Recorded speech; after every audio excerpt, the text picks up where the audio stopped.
Hi hello dears, ഇന്ന് നമുക്കൊരു തട്ടിക്കൂട്ട് സാമ്പാർ ഉണ്ടാക്കിയാലോ. വളരെ ഈസി ആയിട്ട് സാമ്പാർ വയ്ക്കാൻ ഈ പരിപ്പും കായറിയും ഒക്കെ സെപ്പറേറ്റ് ആയിട്ട് വേവിച്ച് പരമ്പരാഗത രീതിയിൽ സാമ്പാർ വയ്ക്കുന്നവർക്കൊന്നും ചിലപ്പോൾ ഇത് ഇഷ്ടപ്പെടണമെന്നില്ല കേട്ടോ. ഇത് ഈസി ലൈസി തട്ടിക്കൂട്ട് സാമ്പാർ, പക്ഷേ വളരെ ടേസ്റ്റിയാണ്. ഇതിന് നമുക്ക് മസൂർ ദാൽ ഉപയോഗിക്കാം കേട്ടോ. പ്രോട്ടീൻ തുവരം പരിപ്പിനെക്കാട്ടിലും കൂടിയ അളവിൽ ഈ ഒരു മസൂർ ദാലിലുണ്ട്.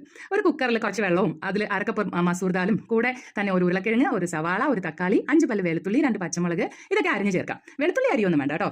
എന്നിട്ട് അര സ്പൂൺ മഞ്ഞൾപ്പൊടിയും അര സ്പൂൺ ഉപ്പും ചേർത്ത് 2 വിസിൽ വെക്കാം. 2 വിസിൽ തന്നെ ഈ കായും ഈ പരിപ്പും എല്ലാം നന്നായിട്ട് വേകും. പിന്നെ കടുകുവറ അതിൽ കടുകും ജീരകവും ഇത്തിരി ഉലുവയും കറിവേപ്പിലയും ഇട്ട് താളിച്ച് അര സ്പൂൺ സാമ്പാർ മസാലയും അര സ്പൂൺ മല്ലിപ്പൊടിയും ഇട്ട് ഇളക്കി. ഇന്ന് എൻ്റെ കടുകുവറ ഇത്തിരി മൂത്ത് പോയി കേട്ടോ. അത്രയും മൂക്കൊന്നും വേണ്ട. ഇത് സാമ്പാറിലേക്ക് ഒഴിച്ചിളക്കി നന്നായിട്ട് യോജിപ്പിക്കാം. ഇത്തിരി അതായത് ഒരു അര സ്പൂൺ ശർക്കര പൊടിയും കൂടെ മേമ്പൊടിക്ക് ചേർക്കാം, നമ്മുടെ ഉപ്പും പൊളിയൊക്കെ ഒന്ന് ബാലൻസ് ചെയ്യാനായിട്ട്.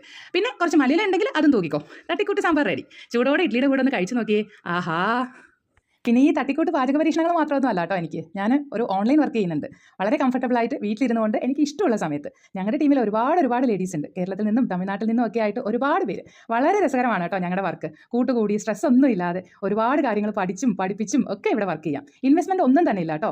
പിന്നെ ഓൺലൈൻ ട്രെയിനിങ്സ് ഉണ്ട്. കാര്യങ്ങൾ പഠിപ്പിക്കാനും ഗൈഡ് ചെയ്യാനും ഒക്കെ ഒരുപാട് ലീഡേഴ്സും ഒരുപാട് ഫ്രണ്ട്സും ഉണ്ട് നമ്മുടെ കൂടെ. വർക്ക് എന്താണെന്ന് മനസ്സിലാക്കി ചെയ്യുകയേ വേണ്ടൂ. കൈ നിറയെ സമ്പാദിക്കാം. നിങ്ങൾക്കും ഡീറ്റെയിൽസ് അറിയാൻ താല്പര്യമുണ്ടെങ്കിൽ എൻ്റെ പേജ് ഒന്ന് ഫോളോ ചെയ്തിട്ട് ഇൻട്രസ്റ്റഡ് എന്ന് കമന്റ് ചെയ്യൂ. നിങ്ങളുടെ കൂട്ടുകാർക്കും ഷെയർ ചെയ്യാൻ മറക്കണ്ട കേട്ടോ.